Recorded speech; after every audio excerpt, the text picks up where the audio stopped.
Shipmates and distinguished guests, 200 years ago, a small coastal nation experiencing the growing pains of its recent independence found itself at war with its former colonial master, the most powerful nation in the world. The engagements on Lake Ontario encompassed a prolonged Navy contest for control of the lake. Few actions was fought, none of which had decisive results, and the contest essentially became a naval building race, sometimes referred to sarcastically as the Battle of the Carpenters. The United States, independent for less than 30 years, went to war with Great Britain again in 1812 to preserve its way of life, its economy, and its independence. And the U.S. Navy emerged as the key to victory. The U.S. Navy won several courageous victories in ship-to-ship actions, the most memorable of which was that by Captain Isaac Hall in USS Constitution, Old Ironsides, over HMS Guerriere. The capture of HMS Dominica was a notable single-ship action that occurred in August 1813 of the Bermudas. American privateer Decatur and the Royal Navy warship Dominica engaged in a fierce contest that ended in the capture of the British ship after a long battle.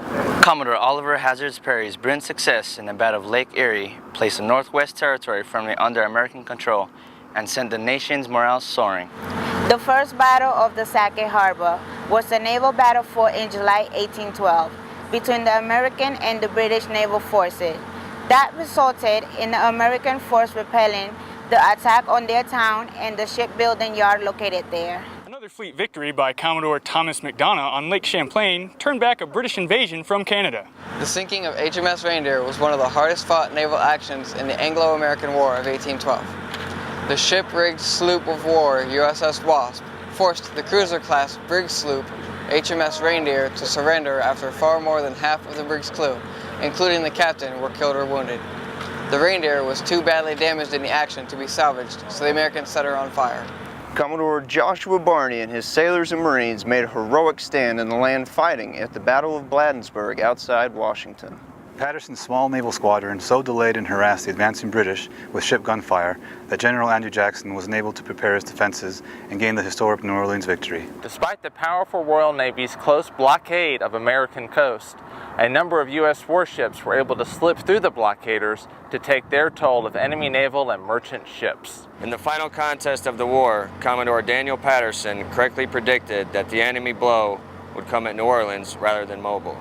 The action off Charles Island was a naval battle fought in the summer of 1813 off Charles Island in the Galapagos. An American squadron of 3 vessels attacked 3 British privateers and captured them. The engagement was notable for being one of the few to occur in the Pacific Ocean during the war, and involved United States Marine Lieutenant John Gamble, the first Marine to command an American warship. The Nuku-Hiva campaign refers to an armed conflict between the United States and the Polynesian inhabitants of the Nuku-Hiva during the Pacific Ocean Theater in the War of 1812. It occurred in 1813 following Captain David Porter's decision to sail his fleet to the island for repairs before continuing his raid against the British shipping. Upon arrival, the Americans involved in the tribal war and allied themselves with the Telai people against the Hapa Tai Peak clans. Born of necessity and forged in battle, the U.S. Navy, in its infancy, took on the world's mightiest fleet and proved to be a force of innovation, technology, esprit, and expert seamanship. The U.S. Navy kept the sea and America free during the War of 1812 and continues to do so today. During the Second War of Independence, when Francis Scott Key was inspired to write the Star-Spangled Banner, the Navy proved that it was essential to our nation's defense and prosperity by protecting national commerce, enforcing trade laws, and ensuring freedom of the seas. The bicentennial commemoration of the War of 1812 and the Star-Spangled Banner honors this legacy and reminds Americans that freedom of the seas and the free flow of commerce remain as important to our nation today as they were 200 years ago. Shipmates, I am proud to be an American, fighting for freedom and dedicated to the principles which made my country free. This Navy has kept the sea free for more than 200 years, and it will continue to do so today. Happy birthday, shipmates. Happy birthday. Happy birthday. Happy birthday. Happy birthday.